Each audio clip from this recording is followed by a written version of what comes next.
We're playing Roblox now.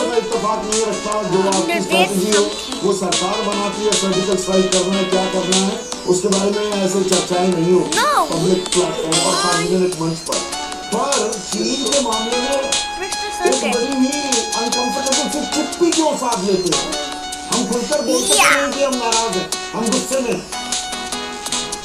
यही तो हम सरकार से पूछ रहे हैं सवाल और जो आप वर्क मॉडल की बात कर रहे हैं मैंने पहले कहा कि to ready for a war यानी आपको लड़ाई नहीं भी करनी है तो तैयारी तो आपकी रखनी पड़ेगी और डिप्लोमेसी और मिलिट्री ये दोनों चीजें या the same side of the coin इस तरह से कहा जाए तो गलत नहीं होता है यहाँ पर विशेषज्ञ बैठे हैं वो जानते हैं तो डिप्लोमेसी भी तब मानी जाती है सामने अगर हमारी मिलिट्री स्ट्रॉन्ग पोजीशंस में बैठी है तो ये सरकार को रणनीति निश्चित रूप से बनानी पड़ेगी और अभी जो आदरणीय पैनलिस्ट बोल रहे थे कि चाइना को हम किस तरह से टैकल करें उसका सामान भी हम खरीद रहे हैं तो मुझे याद आया कि अभी रिसेंटली हमने दिल्ली मेरठ कॉरिडोर जो है उसका कॉन्ट्रैक्ट शांघाई कंपनी को दे दिया है उससे पहले हमने मेट्रो रेल का भी कॉन्ट्रैक्ट दिया बीएसएनएल का सारा सामान जो है जो कंपोनेंट है वो सरकार चाइना से खरीदती है आज भी खरीद रही है तो कहीं न कहीं सरकार को अपनी चाइना के प्रति रणनीति जो है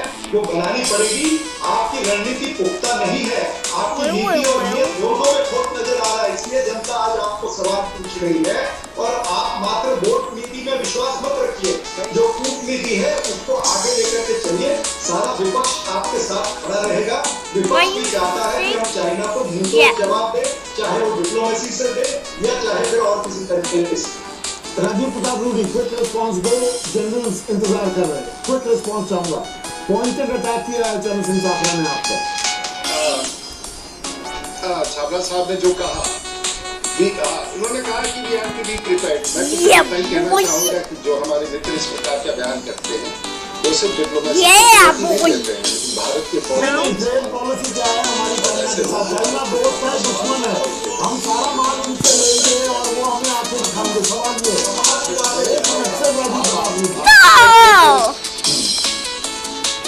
तो आत्मनिर्भर बनाना चाहती है तो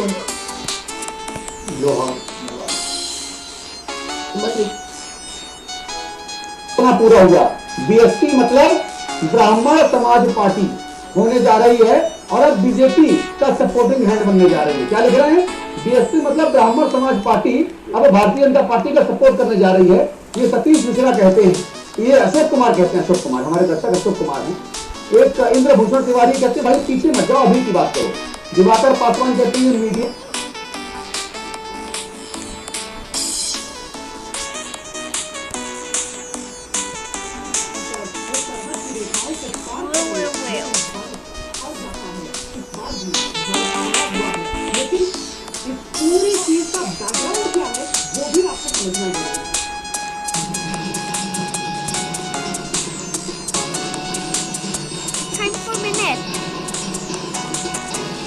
वो तारीख भी 5 मई और जगह पूर्वी लद्दाख में इसी पर पैंगोंग थी जहाँ चीन ने थोड़ी सारी मुजाहिदा जहाँ चीन की पीपुल्स लिबरेशन आर्मी उस पर जिसका भारतीय सैनिकों ने ऐतराज जताया चीन सेना की जिसहद इस बात को लेकर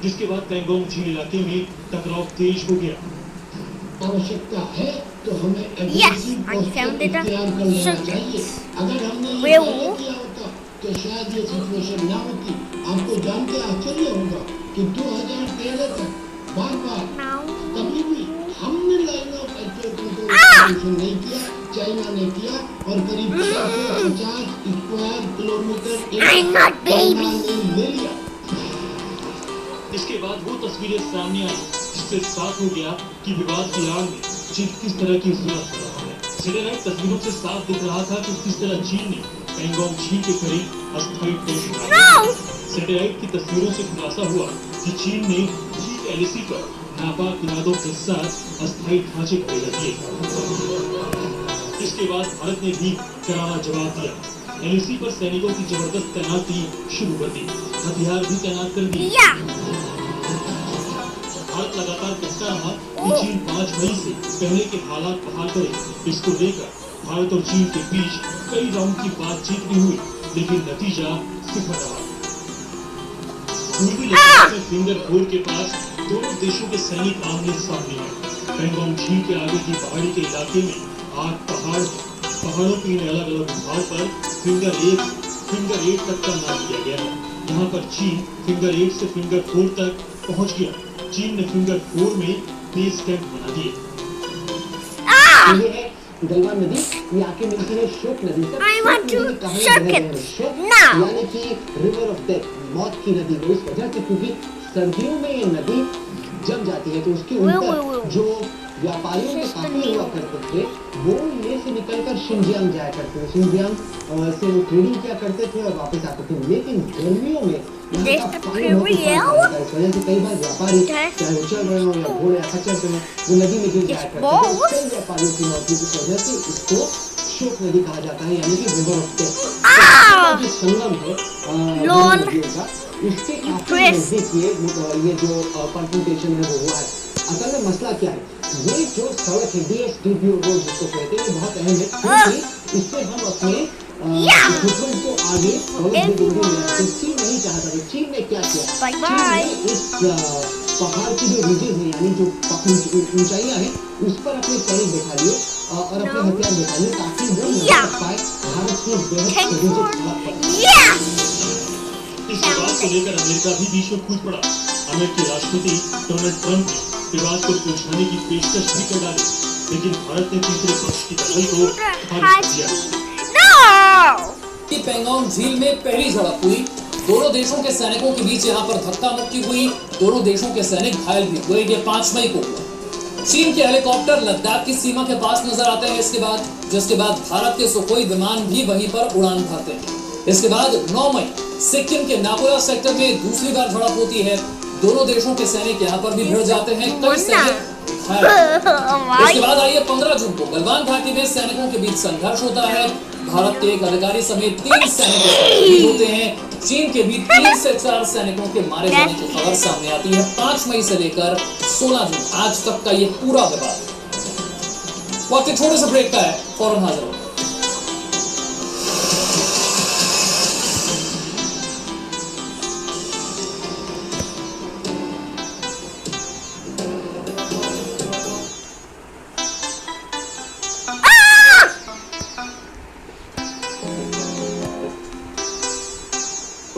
कल हमने आपको बताया था कि मिस कर रहे हैं अमरीकी बड़ी बेड़े।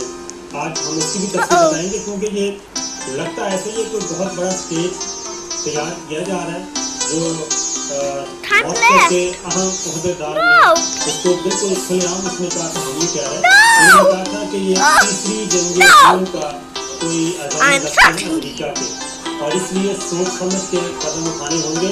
ये जो कुछ हो रहा है ये अमरीकी मफादात के तहफ़्फ़ुज़ के लिए हो रहा है। तो अल जज़ीरा की एक रिपोर्ट है जनाब इसी मामले में, जो चीन और भारत के दरमियान शदीद तरीन झड़प हुई है। और इस वक्त चीन ने भारत पर दोनों मुल्कों के दरमियान मुतनाज़ सरहद को पार करने का इल्ज़ाम आयद किया है। चीनी वज़ारत ख़ारजा के तर्जुमान ली जॉन ने कहा कि भारतीय फौजियों ने चीन को 2 बार सरहदी लकीर पार की, चीनी फौजियों को उकसाया और उन पर हमला किया, जिसके नतीजे दोनों तरफ की सरहदी फोर्सेस में शदीद मुठभेड़ का आया। तर्जुमान वज़ारत ख़ारजा का कहना था कि हम भारत से दोबारा दरख्वास्त करते हैं तो अपने फ्रंट लाइन फौजियों को पेशा वाराना रवैया अपनाने का हुक्म दे और उन्हें लगाम दे। ये चीन की ज़बान होती नहीं है, लेकिन आप उनकी ज़बान सुन लें कि वो क्या लहजा है। वो ये कह रहे हैं कि तर्जुमान वज़ारत ख़ारजा चीन वो कह रहे हैं कि हम भारत से दोबारा दरख्वास्त करते हैं फौजियों को पेशा वाराना रवैया अपनाने का हुक्म दे और उन्हें लगाम दे। उन्होंने कहा, उनके तर्जुमान चीनी वज़ारत ख़ारजा ने कहा कि भारतीय फौजी सरहद पार न करें, मसाइल पैदा करने से बाज रहें और जब तक the outbreak. So worried about stop laws in our newfangled normal.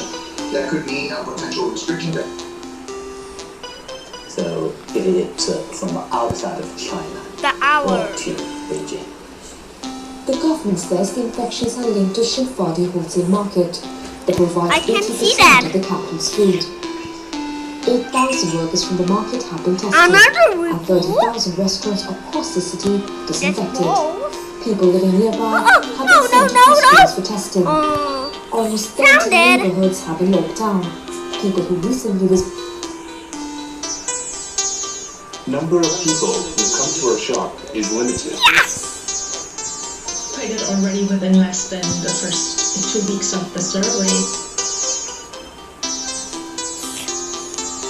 गैर पीवीसी का इसके बाद उन्होंने 19 ये बहुत अच्छा No, no.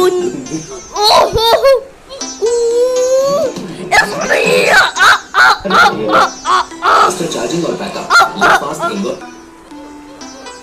Just try now. Okay. Then for what? कल रात में परेशानी है वो फैक्टर ऑफ डिफरेंस जो है वो खत्म हो गया है ऐसा लग रहा है हमें अपने आप को रिपोजिशन करने की जरूरत है देखिए फॉर अपने आप में